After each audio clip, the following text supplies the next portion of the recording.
Welcome back to the channel. Today we're diving into a step-by-step guide on how you can save $100,000 in just 3 years, even if you're starting from zero.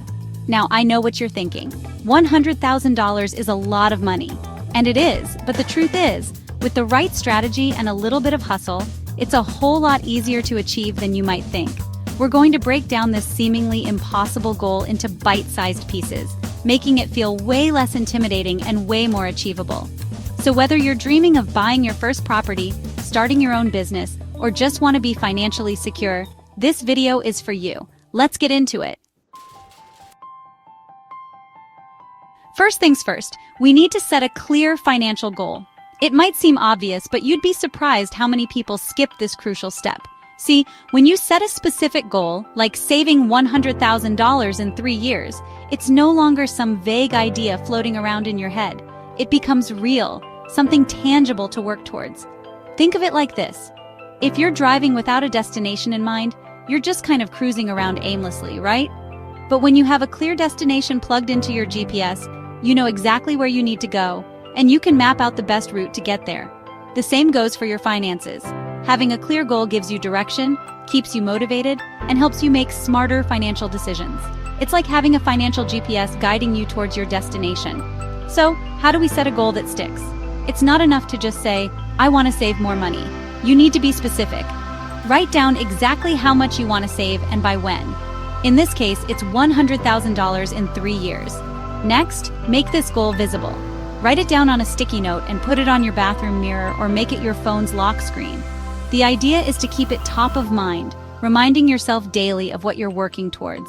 Now let's break down that big, scary goal into smaller, more manageable chunks. Divide $100,000 by 3 years, and you get approximately $33,333 per year. Still a big number, right? But break that down further into monthly savings goals of around $2,778. Suddenly, it feels a lot more doable. Remember, setting a financial goal isn't about restricting yourself. It's about gaining control of your money and your future. It's about having the freedom to achieve your dreams. So set that goal, make it real, and let's start working towards it. All right, now that we've got our goal locked in, it's time to tackle step 2, creating a detailed budget. I know budgeting might sound about as exciting as watching paint dry, but trust me on this one, it's an absolute game changer. Think of your budget as your financial roadmap. It helps you track where your money is going, identify areas where you can cut back, and free up more cash to put towards your savings goals. Without a budget, it's like driving with your eyes closed. You have no idea where you're going and you're bound to crash and burn. So how do we create a budget that actually works?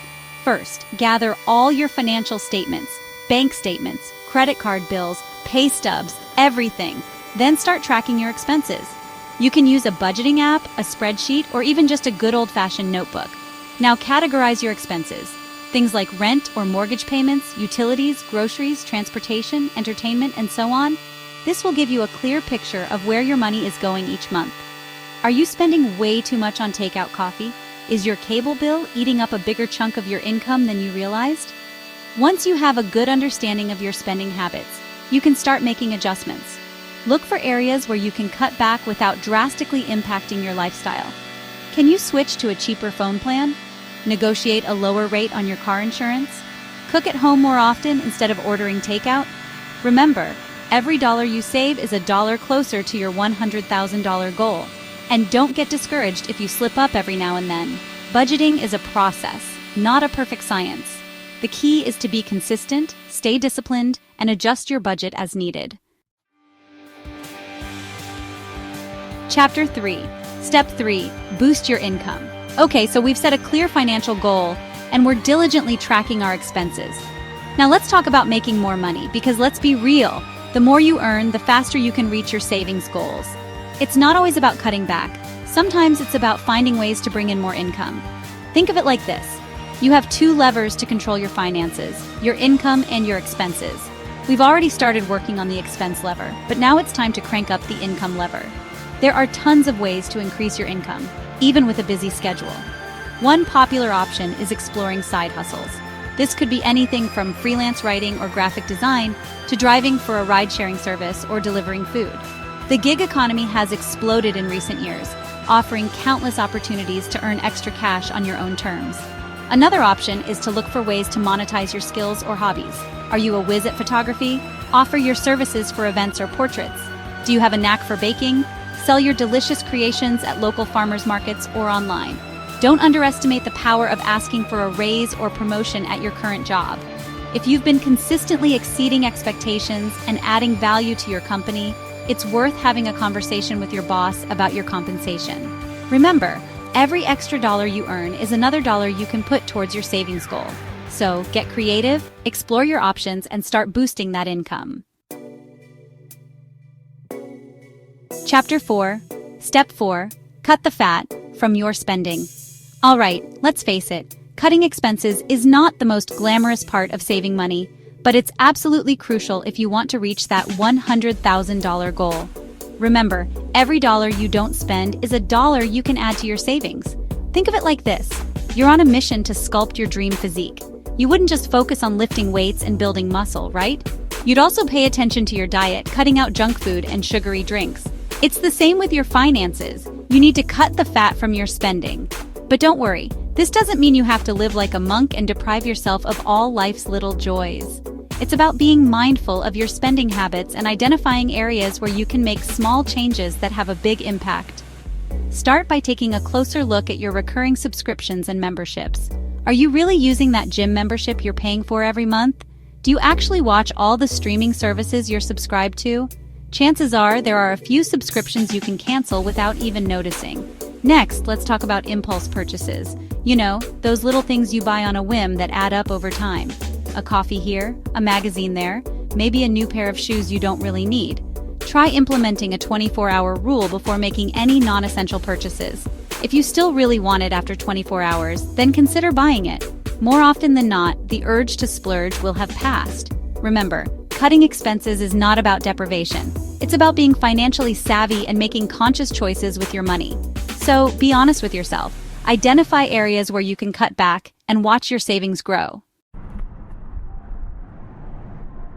Chapter 5, Step 5, Invest like you mean it. All right, we've covered setting goals, budgeting, increasing income, and cutting expenses. Now let's talk about the fun part, investing your money to make it grow. Think of it like this. Saving money by putting it in a traditional savings account is like letting your money chill out on a comfy couch. It's safe and sound, but it's not really doing much. Investing, on the other hand, is like sending your money to the gym. It's actively working hard to build wealth for you over time. Now, I know investing can seem intimidating, especially if you're new to it. But trust me, it's not as complicated as it might seem. The key is to start small, diversify your investments, and be patient. One of the easiest and most accessible ways to start investing is through index funds. These are essentially baskets of stocks that track a particular market index, like the S&P 500.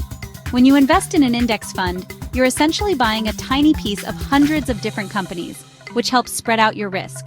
Another option is to explore real estate investing. This could be anything from buying rental properties to investing in crowdfunding platforms that allow you to own fractional shares of commercial real estate. The important thing is to do your research, understand the risks involved, and choose investments that align with your financial goals and risk tolerance. And remember, investing is a long game. Don't expect to get rich quick. And there you have it. Follow these steps, stay disciplined, and you'll be on your way to saving $100,000 in just 3 years. Remember, it's not about depriving yourself, it's about making smart choices with your money and building a solid financial future. Don't forget to like, subscribe, and hit the notification bell for more financial tips.